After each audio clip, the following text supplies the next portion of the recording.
So, I suppose we should move on to a film in which somebody's daughter gets abducted by beige lunatics. Like the disguised New York of the Royal Tenenbaums, the unfamiliar exoticism of India in the Darjeeling Limited, or the high seas of the Life Aquatic with Steve Zissou, Wes Anderson's locations are not quite of this world, or at least not quite of this reality, and Moonrise Kingdom's no exception, with the fictional New England island of New Penzance being located out with the laws and province of the real world. Here we find Scoutmaster Ward, Edward Norton, and his group of khaki scouts at Camp Ivanhoe, preparing for the 1965 Scout hullabaloo. Here we don't find that which is conspicuously missing. Sam, Jared Gilman, the troop's least popular member, an old soul, probably Davy Crockett's, in a 12-year-old's body, who has renounced the beige lunatics and run away with Susie, Cara Hayward, the pen pal, to whom he writes things like, "Dear Susie, I accidentally built a fire while I was sleepwalking. I have no memory of this, but my foster parents think I am lying." It's his pen pal that he met the summer before during a performance of Benjamin Britten's Noah's Flood, where she was a raven. These things are important. Like Sam, Susie is old before her time, world-weary. In many ways she recalls the young Margot Tenenbaum, and fed up of her family, where she feels that she does not fit in. The two young would-be lovers learn about each other and develop a relationship as they follow the old Chick-Chaw migratory trail, while avoiding the members of the troop sent to look for Sam. But definitely not avoiding the Lord of the Flies references. Elsewhere on the island are frantic parents, Frances McDormand and Bill Murray, Scoutmaster Ward, the remainder of the troop, and the local police captain, Bruce Willis, trying to find them, with the threat of an immense storm looming over them all. As Sam and Susie go on their coming-of-age journey, the difficulties and sadnesses of the lives of the adults involved in the story are exposed. The calcified, loveless relationship of Susie's lawyer parents, and the loneliness of Captain Sharp, and the director's usual sense of melancholy hints towards similar unhappiness in the future for our two young heroes. Yet, as is often the case in his work, there is a sense of hope and opportunity here as well. While the film evokes Francois Truffaut's The 400 Blows, an acknowledged influence by the director, it is less hard, more hopeful than that film. Moonrise Kingdom displays many Anderson trademarks beyond those already mentioned. His sense of colour being one, though here they tend more to earthy tones than is typical for him, and his wonderful, often comic composition. More usually, he uses background action for laughs. Here, it's the trampoline on the right-hand side of the frame. Plot-wise, the final act feels a little forced, though it is enlivened by a wonderful turn by Tilda Swinton, looking like some kind of science fiction flight attendant, as a woman who inhabits her job so fully as if it were her personality, receiving no name other than social services. In fact, the acting is almost universally excellent, and probably the film's greatest strength.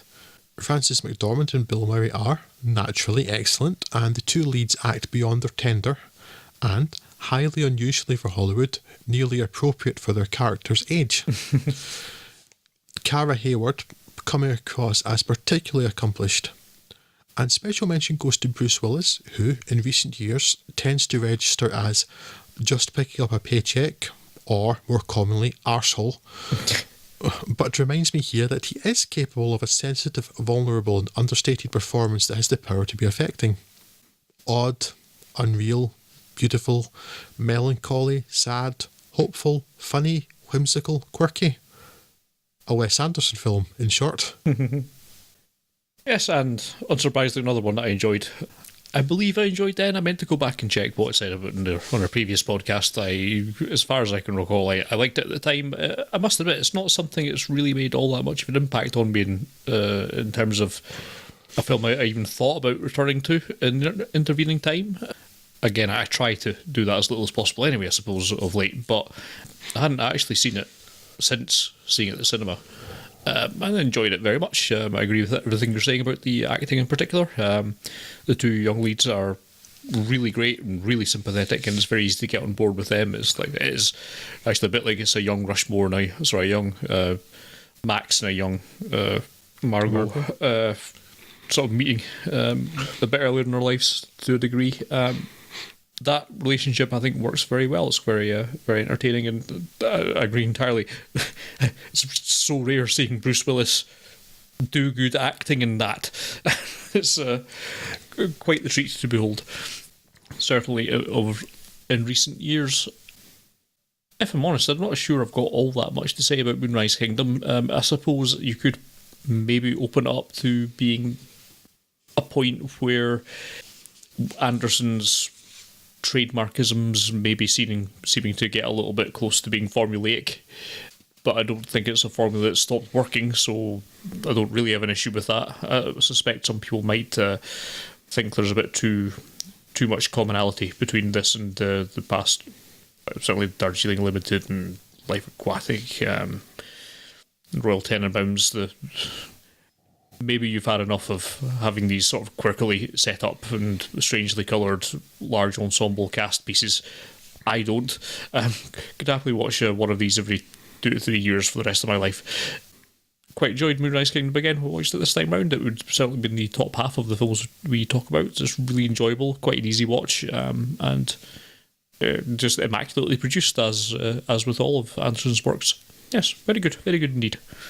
Yes, I tend to agree with you. I think it's probably the one that there's least to say about.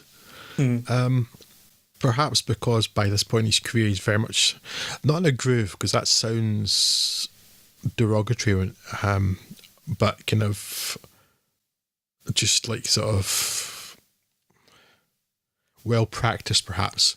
Yeah, put it this way, if we talked about Moonrise Kingdom first for some reason, we'd have an awful lot to talk about, but it being towards the end of the podcast... We might be repeating ourselves. Yes. I'm conscious of that, so I don't want to keep repeating how he's exploring family and all that stuff. We've covered that a bit in the past, so I think that's probably the reason I'm giving it perhaps seemingly short shrift, but no, it's hugely enjoyable and definitely worth looking at. Yeah, I think, it's a very good film, but it's perhaps... there's less about it that is in some way remarkable than a lot of other films. There might be like a particular thing in other films that you could really pick out. Yeah, that's fair.